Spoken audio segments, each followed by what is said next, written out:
Gente, atenção, atenção, tem informação muito importante que envolve o Cruzeiro, que envolve o volante Wallace. Eu quero trazer para você agora nesse vídeo aqui. Fique muito atento, porque é informação que, de certa forma, acho que vai agradar muitos torcedores do Cruzeiro aí. Gente, vocês se lembram bem daquela polêmica do jogo contra o São Paulo, a mensagem do Wallace no grupo de WhatsApp, gerou um desconforto muito grande ali no grupo, contra o Matheus Cunha, etc e tal. Tem torcedor do Cruzeiro que considera que aquele movimento ali foi bom, porque de lá para cá nasceu essa estrela que é o Otávio, né, que nunca mais saiu do gol do Cruzeiro, tem sido uma grande figura, inclusive, no gol do time do Arthur Jorge. E de lá para cá o Wallace não reapareceu mais. Só que agora, atenção, entre as diretorias já está tudo alinhado, estão trocando documentos e o Wallace pode jogar depois da Copa, logo na volta do Campeonato Brasileiro, no Vitória. É isso mesmo. Há uma negociação em andamento, nesse exato momento, troca de papéis, etc. Daqui a pouco o empréstimo e o Wallace pode seguir para o Vitória para esse segundo semestre. Né? Segundo informações, obviamente, a direção do Cruzeiro facilitou, inclusive o Cruzeiro deve bancar 100% dos salários do Wallace. Para o Vitória, trata-se de um jogador importante, o negócio está sendo tratado, e o Wallace, então, pode jogar nesse segundo semestre com a camisa do Vitória. A coisa está bem adiantada, eu não estou aqui cravando, não tem assinatura ainda, mas está bem próximo de acontecer o anúncio do Wallace jogar no Vitória nesse segundo semestre. Beleza? Aliás, você, torcedor do Cruzeiro, está feliz com a notícia? Comenta aqui embaixo, deixa a sua opinião aqui, o que você pensa dessa ida do Wallace para o Vitória. Lembrando que o Cruzeiro paga 100% dos salários desse empréstimo ao Vitória. Fechou? Você comparar o elenco do Flamengo com o elenco do Cruzeiro é disparado. Agora, para dois jogos, você tá falando do momento do Cruzeiro hoje. Time titular. Do momento o time titular. Hoje. Trabalho do Léo Jardim, trabalho do Arthur Jorge é muito pau a pau pra mim, cara. O trabalho do Arthur Jorge é melhor que o trabalho do Léo Jardim. Não, no Flamengo. sim, não. Tô falando assim, comparando tudo. Trabalho, time titular com time titular, acho que é muito pau a pau. Mas o trabalho do Arthur Jorge é melhor do que o do Léo Jardim. Popó, você gostou da parada da Copa do Mundo? Tinha que estar mostrando muito mais. É isso, concordo. O Cruzeiro, você não preferia que continuasse jogando e o Cruzeiro já pegasse o Palmeiras? O Cruzeiro seria melhor que enfrentar o Flamengo, porque o Flamengo tá todo arrebentado, sem Arrascaeta, sem todo mundo, né? Pra competir com o Palmeiras, pra competir com o Flamengo, vai ter que investir. É isso que eu estou falando. Eu não estou falando que ele tem que rasgar dinheiro, eu não estou falando que ele tem que abrir uma fábrica de dinheiro, que ele tem que vender BH. Não é isso. Eu estou falando dentro da expectativa que foi passada pra gente. Agora, se a expectativa é, aos poucos, o Everton não gosta que lembra disso. Mas se a expectativa fosse dentro daquilo que o Ronaldo projetou, tava ok. Tava na segunda divisão, Popó. Tava ok. Tava na segunda divisão, Popó. Tanto que não tá. Não tava, até hoje vocês estão nessa. Não tava, tanto que não tá. Então, assim, o Ronaldo, a projeção dele, vocês estariam na segunda divisão. Dentro da expectativa. O ponto todo é esse. Eu quero aquilo que foi passado pra gente. Mas o que foi passado? Que ia competir com o Palmeiras e Flamengo por títulos. Ia competir. Mas você acha que, de certa forma, não vai? Com esse elenco, claramente não vai, porque o elenco tem deficiências. O ponto é esse. Vai chegar o momento, como vocês mesmos falaram, vai chegar o momento em que o calendário vai apertar, peças vão precisar ser substituídas vão e acontecer. O banco não vai entregar, como várias vezes já não entregou. Por isso que Flamengo e Palmeiras sempre chegam. O Cruzeiro fez uma projeção de disputar títulos dessa temporada. O elenco está dando sinais que precisa. O Cruzeiro precisa, na minha opinião, de 4 a 5 reforços. O ponto é, eu estou achando, neste momento, que está moroso, que está devagar.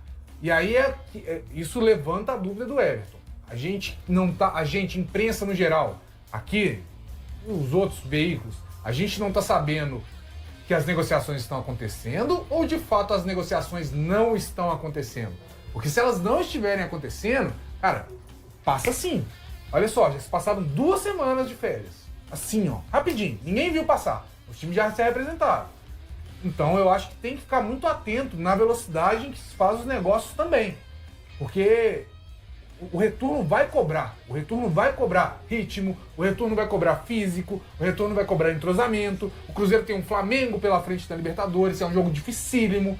O Cruzeiro precisa de continuar sua recuperação no Campeonato Brasileiro. Lembrando que o Campeonato Brasileiro, para quem não lembra como terminou, tá na zona. É do 8º até o 16º, é 3, 4 pontos de diferença.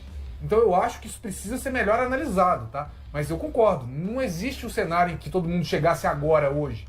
Eu só acho que está um pouco moroso. que tá na hora dessas negociações começarem a acontecer com mais intensidade. O Cruzeiro precisa, na minha opinião, de 4 a 5 reforços. Cruzeiro quais posições? O Cruzeiro precisa de um zagueiro. Primeiro volante. O primeiro volante precisa pra ontem, porque só tem o Romero. Cruzeiro só traz zagueiro se vender zagueiro. Tudo bem. O contexto pode ser esse, mas eu vejo o Cruzeiro precisando de zagueiro, de primeiro volante, de... O atacante, né, esse aí, a gente vai brigar sempre, muita gente não concorda comigo, mas eu acho que o atacante, centroavante, está na mesma prateleira de prioridade que o zagueiro e o ponta. Então, pra mim, esses 4 reforços com você, do centroavante. Esses 4 são 3, um volante e 2 atacantes. Um ponto centroavante. Eu só pararia com relação ao zagueiro. Com o resto todo que você falou, eu concordo. Eu acho que o Djalma vai ser lateral esquerda, por isso que eu peço zagueiro. O Cruzeiro fez alguns movimentos muito agressivos no mercado. Então a mensagem que se dá ao mercado é uma mensagem de que o Cruzeiro tá com dinheiro. Pode gastar. E aí o que acontece? É de que o Cruzeiro, ao ir para o mercado dessa mensagem, todo mundo alerta, ó, o Cruzeiro tá abonado, como dizem aí. E aí o Cruzeiro agora tá, poxa, tem um negociante lá. O Pedrinho é um grande negociante. Ele faz isso como sua cadeia de suprimentos aí para poder fazer o negócio dele dar certo. Então ele agora tá tirando, tá dando uma olhada de soslaio, que é a olhada de ladinho, assim que o mineiro dá, para poder fazer as aquisições que ele precisa de uma forma pontual, porque o Cruzeiro já não é um time desesperado e desprovido. O Cruzeiro hoje é um time que precisa de peças. O desespero do Popó é um desespero que bate no coração. Mas, ao mesmo tempo, ele sabe que o Cruzeiro está fazendo movimentos pontuais. E, óbvio, nem o Cruzeiro nem o Atlético estão parados nesse momento. Pode, tá? Mas, de fato, o que eu acredito é que o Cruzeiro está fazendo movimentos pontualmente. E o Thiago trouxe uma informação muito importante que eu não sabia, de que o Kaique teria apurado cerca de 2 milhões de euros nos 20%. Aliás, nos 20% não, em 10%. Ah, ele manteve porcentagem. Porque ele manteve 10%. Então, pro Kaique foi ótimo. 2 milhões de euros vai dar 12 pila em alguma coisa. Isso. Então ele coloca 12 milhões na conta e mantém, fica com 10%. O Cruzeiro vendeu 80 por 15 e mais 10% de mais-valia. Ele não emprestou, né? Vai ser com obrigação. Mas é só uma estruturação. O empréstimo é para poder fugir do fair play financeiro. É só uma manobrinha. Então, o que eu percebi diante de tudo isso? Cara, foi um puta negócio. Eu disse aqui semana passada. Ficou bom pro Cruzeiro pra cacete. Foi a venda mais alta da história do Cruzeiro? Não vou te confirmar, mas... Tô falando em reais, tá? Porque hoje o dólar tá 5,50 e o euro... Aliás, foi euro, na verdade. Quantos anos de contrato o Kaique fez? Você sabe? Não tem essa informação, não. Você tem, Popó? Não. Você tem contrato? Eu não tenho essa informação. A negociação foi muito boa. Mas não tem um tempo de contrato porque foi como um empréstimo, né? Até... empréstimo de um ano, né? Isso, então, mas sim, não bateu não, viu, Everton? A mais cara do Cruzeiro segue sendo a Arrascaeta, tá? A Arrascaeta foi pro Flamengo por 18 de euros. Em números inteiros, absolutos, a maior venda é do Giovani, que foi 20 milhões de euros. Só que na época, dá 45 milhões de reais. Esse é o ponto. Então, assim... Em números absolutos, o Giovani 20 milhões, mas na época era só 45. A do Arrascaeta dá 18 milhões de euros, só que dá quase 60 milhões de reais. Então, essa segue sendo a venda. Tá? Fábio Júnior eu tenho que procurar aqui. E a do Kaique, se confirmar, né? E aí o Kaique a gente tem que lembrar que tem uma porcentagem que é por metas. Então, o valor pode chegar aos 15 milhões. Mas eu acho que fixos são 14, com mais 1 milhão de bônus, né, metas a serem atingidos. Quando forem pagos esses 15 milhões, atingindo, a do Kaique se iguala aos 15 milhões, mas aí em reais, por conta da cotação, bom, a gente acredita, né, porque pode ser daqui a um ano, a gente sabe como é que vai estar o euro, tende a ser em reais a maior, tá? Então vamos ver como é que vai estar a cotação quando se concretizar essa venda. Acabou a mamata, viu, meu filho? Acabou a mamata na Toca da Raposa 2. Enfim, a turma voltou hoje às atividades. Primeira apresentação ali, a galera chega, vai pra resenha, as fofocas, enfim, depois a turma passando por aquela parte que o jogador de futebol não gosta muito, viu, Gris? Eu também particularmente entendo os caras que são exames médicos. Aí você vai lá, fura a orelhinha, teste do lactato, tem agulha, pra mim já não presta, viu, meu filho? Então, os jogadores do Cruzeiro hoje ficaram praticamente o dia inteirinho lá na Toca, fizeram essas atividades médicas, esses exames médicos, enfim, e atividades físicas. Conforme o senhor já disse, aí 7 jogadores do Sub-20 estiveram hoje, treinando, participando dessas atividades junto com o time principal, o que não quer dizer, viu, Grice, que eles foram integrados ao time principal do Cruzeiro. Por exemplo, o Papi estava lá, que é a joia da categoria de base, tá todo mundo de olho no menino, enfim. E o Cruzeiro tem feito isso, o Cruzeiro tem essa questão